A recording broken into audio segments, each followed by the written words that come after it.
اس نام کی پہچان ہو جانے کے بعد یہ کیسے ممکن ہے کہ کوئی باطل و گمراہی پر زندہ رہ سکے؟ آپ قرآن پڑھ رہے ہیں، اب آپ کے سامنے حق اور باطل واضح ہو رہا ہے نا، الحمدللہ۔ تو یہ ہو نہیں سکتا جو الحق کو پہچان جائے تو پھر وہ حق کو چھوڑ کر آرام اور چین سے زندگی گزارے، باطل پر زندگی گزارے اور سکون کی نیند سوئے۔ حق پر جینے والا، حق کہنے والا اور حق پہ مرنے والا ہی دراصل اللہ الحق کو محبوب ہے۔ اللہ حق ہے، اسی لیے حق کو پسند کرتا ہے اور حق ہی ہماری زندگیوں میں دیکھنا چاہتا ہے۔ ہم ذرا سوچیں، کیا ہم حق سے محبت کرتے ہیں؟ کیا ہمیں حق محبوب ہے؟ کیا ہم حق بولتے ہیں اپنی زندگیوں میں؟ کیا ہم اپنے اوپر حق کو قائم کرتے ہیں؟ کیا ہم اپنی اولادوں کے معاملے میں حق پر قائم ہیں، یا ان کی محبت میں ہم طرفداری اور جانبداری کے فیصلے تو نہیں کر جاتے کہ جہاں اولاد کا معاملہ آتا ہے، جہاں اپنے پیاروں کا معاملہ آتا ہے، وہاں ہم حق سے گریز تو نہیں کر جاتے اور حق کو چھوڑ تو نہیں دیتے؟ اسی طرح دیکھیں، کیا حقوق العباد میں توازن حق کے ساتھ موجود ہے ہمارے؟ اور پھر اسی طرح دنیا اور آخرت کی تگ و دو میں توازن حق کے ساتھ ہے؟ اگر ہمارا جواب ہاں میں ہے تو ذرا سوچیں، کیا ہم حق کہہ رہے ہیں؟ اور اگر جواب نہیں میں ہے تو ذرا سوچنے کی ضرورت ہے کہ اپنی اس عمر پر جو گزر گئی اور ہم نے اللہ الحق کو نہ پہچانا، اگر زندگی الحق کو پہچانے بغیر گزر رہی ہے تو یقیناً ایسی زندگی حق سے پھر بہت دور ہے۔ اب چاہے ساری امت مل کر صرف اللہ اللہ کی تسبیح کرتی رہے، اللہ کی حمد بیان کرتی رہے اور حق کو پہچانا ہی نہ، تو وہ کامیابی کی منزل کو نہیں پہنچ سکتی۔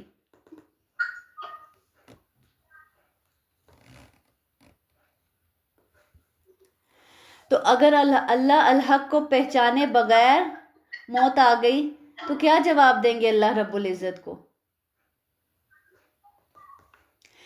تو یاد رہے کہ ہم اپنے آپ کو تو دھوکہ دے سکتے ہیں، مگر اللہ الحق کو ہرگز دھوکہ نہیں دے سکتے۔ ہم نماز پڑھتے رہیں، روزے رکھتے رہیں، ہم اللہ کرتے رہیں، اللہ کی تسبیح بیان کرتے رہیں، لیکن حق کو اگر ہم نے اپنی زندگیوں میں شامل نہیں کیا تو یاد رکھیں کہ حق پر پھر موت بھی نہیں آ سکتی۔ تو تاریخ میں بہت سے ایسے سنہرے واقعات ہیں جسے حق کو سمجھنے میں ہمیں مزید آسانی ہوتی ہے۔ عمر بن عاص رضی اللہ عنہ گورنر مصر کا بیٹا دوڑ میں اپنی گھوڑی کے پیچھے رہ جانے پر ایک مصری کو کوڑا مارتا ہے اور بڑے باپ کا بیٹا ہونے کا دعویٰ کرتا ہے۔ آج ہمارے ہاں بھی ایسا ہوتا ہے نا، جو بڑے لوگ ہوتے ہیں اور بڑے لوگوں کی اولاد ہوتے ہیں، وہ رولز کو فالو نہیں کرتے، لوگوں کے ساتھ ناحق معاملہ کر جاتے ہیں، زیادتیاں کر جاتے ہیں۔ تو اس نے بھی کیا کیا کہ ایک مصری کو کوڑا مارا اور بڑے باپ کا بیٹا ہونے کا دعویٰ کرنے لگا۔ تو وہ مصری دربار فاروقی رضی اللہ عنہ میں شکایت لے کر مدینہ میں حاضر ہو جاتا ہے۔ سیدنا عمر رضی اللہ عنہ باپ اور بیٹے دونوں کو حاضر ہونے کا حکم دیتے ہیں۔ جب عمر بن عاص رضی اللہ عنہ فاتح مصر جلیل القدر صحابی رسول دربار خلافت میں حاضر ہوتے ہیں تو آسمان بھی حق کے قیام کے نظارہ کرتا ہے۔ سیدنا عمر رضی اللہ عنہ کوڑا اس مصری کے ہاتھوں میں دیتے ہیں اور اسے حکم دیتے ہیں کہ محمد بن عمر کو مارو، جس نے اس مصری کو وہ کوڑا مارا تھا۔ مصری عمر بن عاص رضی اللہ عنہ کے بیٹے کو مارتا ہے، یہاں تک کہ وہ سمجھتا ہے کہ اس نے اپنا بدلہ لے لیا اور اس کا دل مطمئن ہو گیا ہے۔ عمر رضی اللہ عنہ اس واقعے پر ایسا تاریخی جملہ کہتے ہیں جو عدل فاروقی کی شان بڑھاتا ہے۔ کیا کہتے ہیں؟ تم نے کب سے لوگوں کو غلام بنا لیا جبکہ ان کی ماؤں نے انہیں آزاد جنم دیا۔ تم اگر بڑے لوگ ہو تو کیا اب چھوٹے لوگوں کو جیسے چاہو سلوک کرو گے؟ نہیں، اللہ حق ہے اور حق کو پسند کرتا ہے، اور یہ بات پسند کرتا ہے کہ اپنی زندگیوں میں اس حق کو شامل کیا جائے، لوگوں کے ساتھ زیادتی اور ظلم ہرگز نہ کیا جائے۔ تو ہمیں بھی اس حق کو اپنی زندگیوں میں شامل کرنے کی ضرورت ہے۔ جب اللہ رب العزت حق ہیں اور ہر چیز کو اللہ رب العزت کی حق کی بنیاد، اللہ رب العزت نے ہر چیز کو حق کی بنیاد پر بنایا ہے، تو انسان کا بھی حق ہے کہ وہ حق کو اپنی زندگی میں نافذ کرے اور اس کے لیے اپنے رب سے دعا بھی کرے۔ وہ دعا جو نبی کریم صلی اللہ علیہ وسلم نے ہمیں سکھائی ہے، وہ کیا دعا ہے؟ اللہم آرنا الحق حقا وارزقنا اتباعہ وارنا الباطل باطلا وارزقنا اجتنابہ۔ اے اللہ، ہمیں حق کو حق دکھا اور اس کی اتباع کرنے کی توفیق دے، اور باطل کو باطل دکھا اور اس سے اجتناب کرنے کی ہمیں توفیق عطا فرما۔ تو آج سے انشاءاللہ ہم نے بھی اس دعا کو اپنی زندگیوں میں شامل کرنا ہے۔ اے اللہ، ہمیں حق کو حق دکھا اور اس کی اتباع کی، اس کی پیروی کی توفیق دے، اور باطل کو باطل دکھا اور اس سے اجتناب کی ہمیں توفیق عطا فرما۔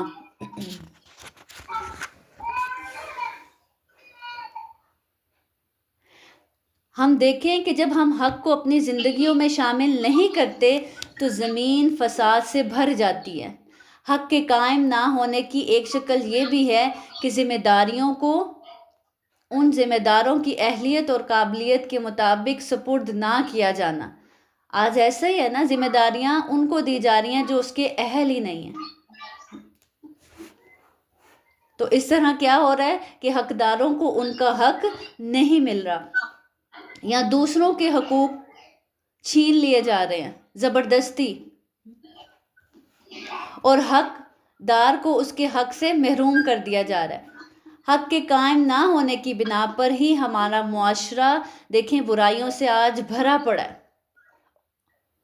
اور ان برائیوں کو برائی سمجھا ہی نہیں جا رہا کیونکہ حق نافذ ہی نہیں کیا گیا، جس کی وجہ سے کیا ہے، معاشرے میں بے سکونی ہے، بد نظمی ہے اور بے یقینی ہے، رشوت، جھوٹ، بددیانتی، سفارش، ملاوٹ و کھوٹ، اپنے عہدوں کا ناجائز استعمال، ذمہ داریوں سے فراری، یہ ہمارے معاشرے کے ایسے ناصور ہیں جو حق قائم نہ ہونے کی وجہ سے زندگی کو اجیرن بنائے ہوئے ہیں۔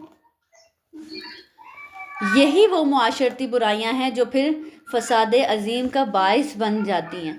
اللہ تعالیٰ قرآن میں فرماتے ہیں، ظہر الفساد فی البر والبحر بما کسبت ایدی الناس لیذیقہم بعض الذی عملوا لعلہم یرجعون۔ خشکی اور تری میں اللہ تعالیٰ فرماتے ہیں فساد برپا ہو گیا، کس وجہ سے؟ لوگوں کے اپنے ہاتھوں کی کمائی کی وجہ سے، تاکہ مزہ چکھائے ان کو ان کے بعض اعمال کا، شاید کہ وہ باز آ جائیں۔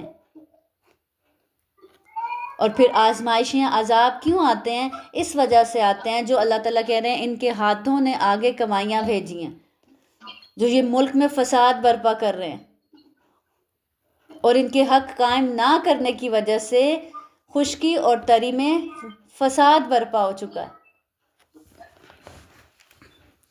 تو حق کا لفظ ذہن میں آتے ہی انسان کو یہ یاد رکھنا چاہیے کہ حق صرف حق ہے، اس میں کوئی ملاوٹ ہے نہ ہو سکتی ہے۔ جس طرح الحق سبحانہ و تعالیٰ کے ساتھ شرک کا شائبہ بھی قابل قبول نہیں، اسی طرح الحق سبحانہ و تعالیٰ کے نازل کردہ حق کے ساتھ بھی باطل کی کوئی گنجائش نہیں ہے، اور نہ ہی اس کو کسی دوسرے رنگ میں رنگا جا سکتا ہے۔ جیسے اللہ تعالیٰ قرآن میں فرماتے ہیں نا، وَلَا تَلْبِسُوا الْحَقَّ بِالْبَاطِلِ وَتَكْتُمُوا الْحَقَّ وَأَنْتُمْ تَعْلَمُونَ، اور باطل کا رنگ چڑھا کر حق کو مشتبہ نہ بناؤ، حق کو باطل کے ساتھ نہ ملاؤ اور نہ اس کو چھپاؤ۔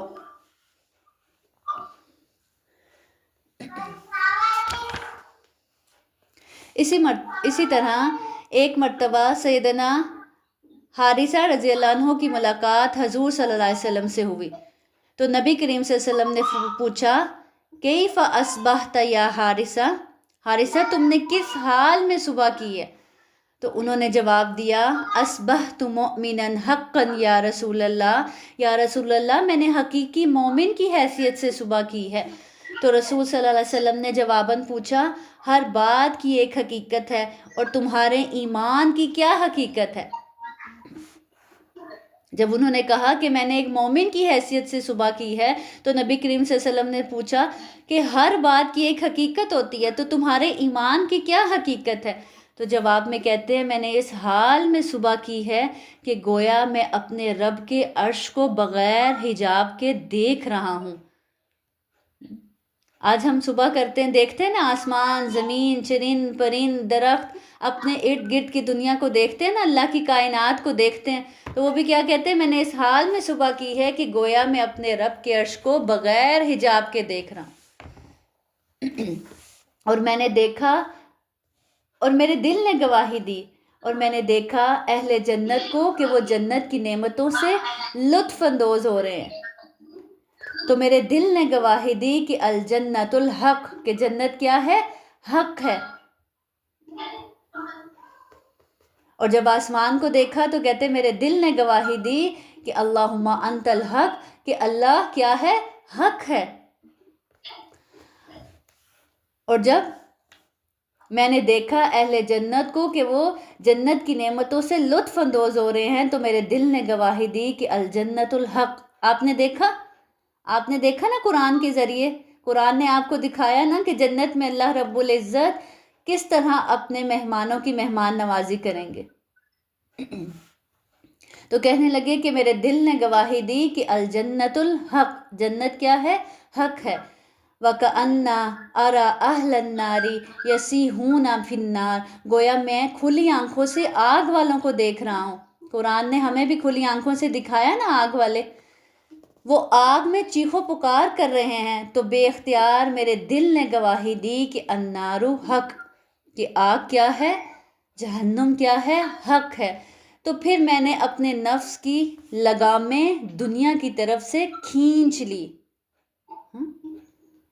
جب اللہ کو پہچان لیا، جنت جہنم کو پہچان لیا، کائنات کے ذریعے اپنے رب کی معرفت کر لی، تو کیا کہنے لگے؟ تو پھر میں نے اپنی نفس کی لگامیں دنیا کی طرف سے کیا کر لی؟ کھینچ لی۔ اسی لیے میں راتوں کو جاگا اور دنوں کو پیاسا بنا، یعنی روزے رکھے۔ اس چیز نے پھر مجھے اس بات پر آمادہ کیا کہ میں راتوں کو جاگ کے اپنے رب کو مناؤں، اپنے رب سے اپنی بخشش طلب کروں، اور دن کو کیا کروں؟ روزہ رکھوں۔ تو نبی کریم صلی اللہ علیہ وسلم نے فرمایا حارثہ تم نے حق پا لیا، اب اس سے چمٹ جانا۔ اس حدیث سے معلوم ہوتا ہے کہ ان حقائق کا دل میں اتر جانا ہی دراصل کیا ہے؟ معرفت حق ہے۔ تو اس حدیث کو اپنے سامنے رکھتے ہوئے ہم سب بھی اگر اپنے آپ کو مومن کہتے ہیں تو ہم اپنا جائزہ لے سکتے ہیں کہ واقعی کیا ہم بھی حق پہ ہیں؟ کیا ہم نے حق کو پا لیا؟ جب انہوں نے یہ ساری بات نبی کریم صلی اللہ علیہ وسلم سے کی تو نبی کریم صلی اللہ علیہ وسلم نے کیا فرمایا؟ حارثہ تم نے حق کو پا لیا، اب اس کے ساتھ کیا کرنا؟ چمٹ جانا۔ اب اگر ہم نے بھی حق کو پہچان لیا تو ہمارے لیے بھی کیا ہے؟ ہم اس حق کے ساتھ چمٹ جائیں اور باطل سے دور ہو جائیں، اور اپنی لگامیں، اپنے نفس کی لگامیں ہم بھی دنیا کی طرف سے کھینچ لیں، اور اپنے نفس کو کس کے لیے دوڑائیں؟ آخرت کے لیے دوڑائیں، جنت کے لیے دوڑائیں۔ اسی طرح نبی کریم صلی اللہ علیہ وسلم وہ دعا جو تہجد میں پڑھا کرتے تھے، اس میں بھی 8 بڑی حقیقتوں کا ذکر ہے۔ اللہم انت الحق، قولک الحق، وعدک الحق، لقاؤک حق، والجنت الحق، والنار الحق، والنبیون حق، ومحمد حق، کہ اللہم انت الحق، اللہ تو حق ہے، قولک حق، تیری بات سچی ہے، وعدک حق، تیرا وعدہ سچا ہے، لقاؤک حق، تیری ملاقات سچی ہے، والجنت الحق، جنت سچی ہے، والنار حق، اور نار حق ہے، والنبیون حق، اور نبی سچے ہیں، محمد الرسول، اور محمد اللہ کے رسول یہ بھی کیا ہیں؟ حق ہیں۔ تو جو انسان ان حقیقتوں کو پہچان گیا پھر ہو نہیں سکتا کہ وہ اپنے نفس کی لگامیں دنیا سے کھینچ لے۔ شیطان کی طرف جانے سے کھینچ لے اور اپنے نفس کو کس کی طرف دوڑائے؟ آخرت کی طرف دوڑائے، الحق کی طرف دوڑائے۔ تو مجھے اور آپ کو بھی اپنی زندگیوں میں اللہ رب العزت کا نام الحق جاننے کے بعد اور یہ جاننے کے بعد کہ کائنات کی ہر چیز کیا ہے؟ حق ہے۔ تو اللہ رب العزت نے ہمیں بھی بے مقصد پیدا نہیں کیا۔ جب اللہ رب العزت نے جنت، جہنم، کائنات کی ہر چیز حق کے ساتھ پیدا کیے تو ہمیں کیسے بیکار پیدا کر دیا؟ ہمیں بھی حق پر ہی پیدا کیا۔ تو ہمیں اس حق کو اپنی زندگیوں میں کیا کرنا ہے؟ انشاءاللہ شامل کرنا ہے۔ اللہ تعالیٰ قرآن میں ایک جگہ فرماتے ہیں نا، افحسبتم انما خلقناکم عبثا وانکم الینا لا ترجعون، کیا تم نے یہ گمان کیا، کیا تم یہ گمان کیے ہوئے ہو کہ ہم نے تمہیں یوں ہی بیکار پیدا کر دیا ہے اور یہ کہ تم ہماری طرف لوٹائے نہ جاؤ گے؟ آج ہم میں سے کتنی اکثریت ہے جس کو پتہ ہو، ہمیں ہماری زندگی کا مقصد پتہ ہو۔ اللہ تعالیٰ کہہ رہے ہیں کیا تم نے یہ سمجھ لیا دنیا میں یوں ہی آئے ہو، کھاؤ پیو گے، مزے کرو گے اور چلے جاؤ گے، جس کے ساتھ جو مرضی کرو، حق کو نافذ کرو نہ کرو، زیادتیاں کرو، اللہ کی نافرمانیاں کرو؟ نہیں، ہم نے تمہیں بیکار نہیں پیدا کیا۔ تم نے یوں ہی سمجھ لیا کہ ہم نے تمہیں بیکار پیدا کر لیا؟ تم ضرور ہماری طرف لوٹائے جاؤ گے، اپنے رب کی طرف لوٹنا ہے۔ ہمیں اس بات کو یاد رکھتے ہوئے اپنی زندگیوں میں حق کو قائم کرنا ہے، لوگوں کے ساتھ، لوگوں کے درمیان حق کے ساتھ فیصلے کرنے۔ اللہ تعالیٰ قرآن میں فرماتے ہیں فَاحْكُم بَيْنَ النَّاسِ بِالْحَقِّ، لوگوں کے درمیان حق کے ساتھ فیصلہ کرو۔ جہاں فیصلہ کرنے کی باری آئے وہاں حق کے ساتھ فیصلہ کیا جائے، جہاں اللہ کی اطاعت کی باری آئے تب بھی حق کو اپنی زندگیوں میں نافذ کیا جائے اور اللہ کی اطاعت کی جائے۔ جب اللہ تعالیٰ کا فرمان ہے کہ اس نے زمین و آسمان کو حق کے ساتھ بنایا ہے اور زمین پہ حق کو قائم کرنے کے لیے انسان کو پیدا کیا ہے، اور زمین پہ انسانوں کے اختیارات، ذمہ داریاں بھی حق کے ساتھ تقسیم کر دی گئی ہیں، اور ہر کوئی اپنے دائرہ اختیار میں زمین میں کیا ہے؟ خلیفہ ہے۔ تو پھر حق کو پہچان لینے والوں اپنی اپنی ذمہ داریوں کو سمجھو اور ان کو حق کے مطابق کیا کرو؟ ادا کرو۔ اللہ سبحانہ و تعالیٰ کے اس میں مبارک الحق کو پہچان لینے کا جو لازمی نتیجہ نکلنا چاہیے وہ یہی کہ ہم اللہ الحق سے محبت کریں، حق کے ساتھ زندہ رہیں۔ جب الحق سے محبت ہو جائے گی پھر حق اپنی زندگیوں میں بھی شامل ہو جائے گا، زبان سے حق کی ادا ہو، اور ہم کسی معاملے میں یا کسی صورت میں بھی حق کو نہ چھپانے والے بنیں، اگرچہ وہ معاملہ زندگی کی کسی شعبے سے ہی ہمارے تعلق رکھتا ہو، چاہے وہ ہماری اپنی ذات سے تعلق رکھتا ہو، چاہے وہ ہماری اجتماعی زندگی سے تعلق رکھتا ہو، ہمیں حق پر ہی انشاءاللہ قائم رہنا ہے۔ تو اگر ہم حق کی حقیقت کو گہرائی سے جان گے تو پھر انشاءاللہ موت بھی حق پر ہی آئے گی، اور ہم موت کا حق کے ساتھ استقبال کریں گے انشاءاللہ۔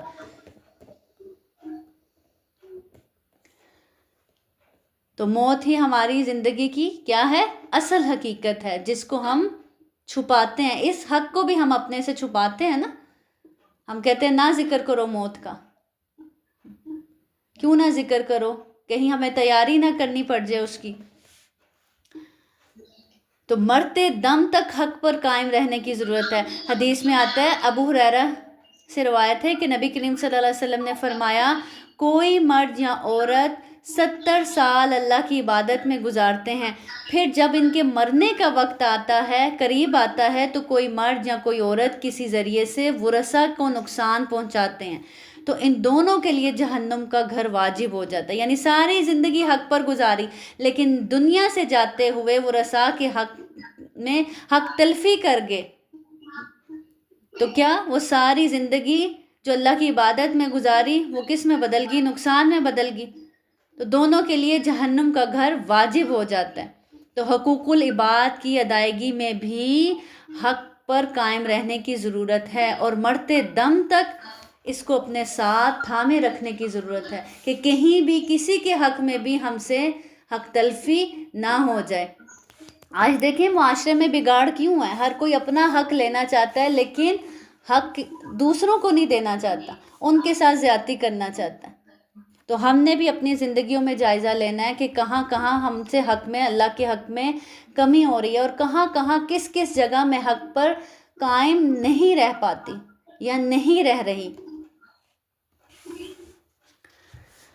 تو حق کو پہچان لینے کے بعد حق پر زندہ رہنا ہے، اپنے دلوں کو الحق کی محبت سے آباد کرنا ہے، زمین پر حق کو کیا کرنا ہے انشاءاللہ، قائم کرنا ہے۔ اور جو اللہ رب العزت نے، الحق نے جو کائنات حق پر قائم کی ہے، اس کا توازن ہم نے خراب نہیں کرنا۔ اسی طرح حقوق العباد کے حوالے سے بھی لین دین میں بھی حق کو نہیں چھپانا، ہمیشہ حق کا ساتھ دینا ہے۔ جہاں بھی گواہی دینے کا معاملہ درپیش ہو تو حق پر قائم رہنا ہے، چاہے وہ گواہی ہمارے اپنے پیاروں کے خلاف ہی کیوں نہ جاتی ہو۔ اور پھر اللہ رب العزت سے اس پر قائم رہنے کے ساتھ ساتھ اللہ سے دعا بھی کرنی ہے، ربنا لا تزغ قلوبنا بعد اذ ہدیتنا وہب لنا من لدنک رحمہ انک انت الوہاب۔ اور وہ دعا جو آج ہم نے پڑھی، اللہم آرنا الحق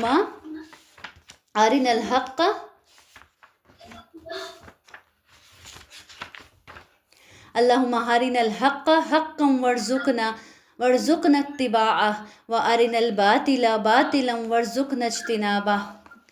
وآخر دعوانا ان الحمد للہ رب العالمین۔ سبحان ربک رب العزت عما یصفون وسلام علی المرسلین والحمد للہ رب العالمین والحمد للہ رب العالمین۔ سبحانک اللہم وبحمدک اشہد ان لا الہ الا انت استغفرک واتوب الیک۔ اللہ سے دعا ہے کہ اللہ رب العزت حق کو ہمیں اپنی زندگیوں میں شامل کرنے کی توفیق عطا فرمائے۔ والسلام علیکم ورحمۃ اللہ وبرکاتہ۔